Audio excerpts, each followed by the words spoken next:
বাসে, ট্রেনে ও বিভিন্ন যানবাহনে করে কলকাতার উদ্দেশ্যে পাড়ি তৃণমূল কর্মী সমর্থকদের। নজরদারিতে পুলিশ। জাতীয় সড়কের ধারে খোলা হয়েছে তৃণমূলের পক্ষ থেকে হেল্প ডেস্ক। সোমবার 21শে জুলাই উপলক্ষে সকাল থেকেই পানাগড় স্টেশনে দেখা যায় কর্মী সমর্থকদের ভিড়। সকাল থেকেই তৃণমূল কর্মী সমর্থকদের ঝান্ডা হাতে স্লোগান দিতে দিতে পানাগড় স্টেশনে ঢুকতে দেখা যায়। তৃণমূলের পক্ষ থেকে আগেই ঘোষণা করা হয়েছিল এবছর কলকাতা 21শে জুলাই উপলক্ষে শহীদ সমাবেশে ঐতিহাসিক জমায়েত হবে। সেই মতো সোমবার সকাল থেকে পানাগড় স্টেশন ও জাতীয় সড়কে দেখা যায় কর্মী সমর্থকদের কলকাতার উদ্দেশ্যে বিভিন্ন যানবাহনে করে পাড়ি দিতে দেখা যায়। এদিন পানাগড় স্টেশন থেকে কর্মী সমর্থকরা বিভিন্ন লোকাল ও এক্সপ্রেস ট্রেন ধরে কলকাতার উদ্দেশ্যে পাড়ি দেন। তারা দাবি করেন এবার 21শে জুলাই ঐতিহাসিক সমাবেশ হবে। বিগত দিনের সমস্ত রেকর্ড ভেঙে এবার বিপুল সংখ্যায় জনসমাগম হবে। অন্যদিকে প্রতি বছরের মতো এবছরও কাকসার বাসকোপা টোল প্লাজায় তৃণমূলের পক্ষ থেকে হেল্প ডেস্ক খোলা হয়। সেখানে সকাল থেকেই কলকাতাগামী বিভিন্ন যানবাহন এসে দাঁড়ায়। তারা ক্ষণিকের বিশ্রাম নিয়ে ফের কলকাতার উদ্দেশ্যে যাত্রা শুরু করে। সকলের মুখে একটাই কথা, তৃণমূল সুপ্রিমো মমতা বন্দ্যোপাধ্যায় শহীদ সভা মঞ্চ থেকে যে বার্তা দেবেন আগামী 26শে নির্বাচনকে সামনে রেখে, সেই বার্তা শুনতেই সকলে কলকাতার উদ্দেশ্যে সকাল সকাল বেরিয়ে পড়েছেন। এবছর জনসভা থেকে যেভাবে বিজেপি শাসিত রাজ্যে বাঙালিদেরকে অপমান করা হচ্ছে এবং বাংলা ভাষায় কথা বললেই বাংলাদেশি তকমা দেওয়া হচ্ছে, তারই প্রতিবাদ জানানো হবে এবার 21শে জুলাইয়ের মঞ্চ থেকে।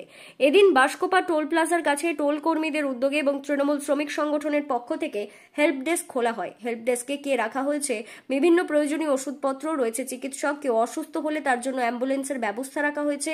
এছাড়াও দূর দূরান্ত থেকে আসা তৃণমূল কর্মী সমর্থকরা যদি ক্লান্ত বোধ করেন তার জন্য রেস্টরুমের ব্যবস্থাও করা হয়েছে। এছাড়াও চা ও পানীয় জলের ব্যবস্থা করা হয়েছে তৃণমূলের পক্ষ থেকে।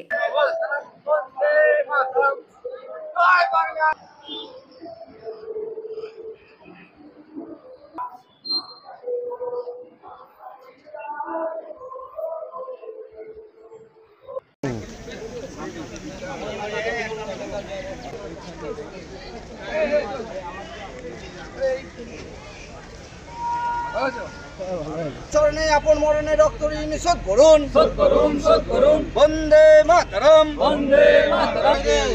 আস্তে আস্তে এসে গেছে। সামনে থাকো, ঢেলে দিচ্ছি, কোনো ব্যাপার নেই। দুজনাই মিথ্যে তো টাকাটা তুলে ভালো করে রামানন্দ তুলো। আজকে দিদির ডাকে আমরা ধর্মতলা যাচ্ছি 21শে জুলাই শহীদ স্মরণে যোগ দিতে। আমরা সবাই একত্রিত হয়ে দলবদ্ধ হয়ে দিদির এই শহীদ স্মরণে মঞ্চে যোগদান দিতে যাচ্ছি। কতজন আছেন আপনারা? আমরা 49 জনের মতো আছি। কোথায় থেকে এসেছেন? আমরা চাকরতুল গ্রাম পঞ্চায়েত থেকে গলসিয়ান। যাবেন কোথায়? ধর্মতলা। আপনার নামও পরিচয়? আমার নাম অনুপ কুমার মেটে, প্রধান চাকরতুল গ্রাম পঞ্চায়েত। মমতা বন্দ্যোপাধ্যায় 21শে জুলাই যে 13 জন যুবক ওখানে বলিদান হয়েছিল বুদ্ধদেবের গুলিতে, তাদের আত্মা তর্পণ করতে যাচ্ছি। আর মমতা বন্দ্যোপাধ্যায় যে বার্তা দিবেন সেই বার্তা আমরা এসে সেই 26শে ইলেকশন যে দিদি যেটাই বার্তা দিবেন সেটাই আমরা এসে মহল্লায় মহল্লায় প্রচার করে বেড়াবো।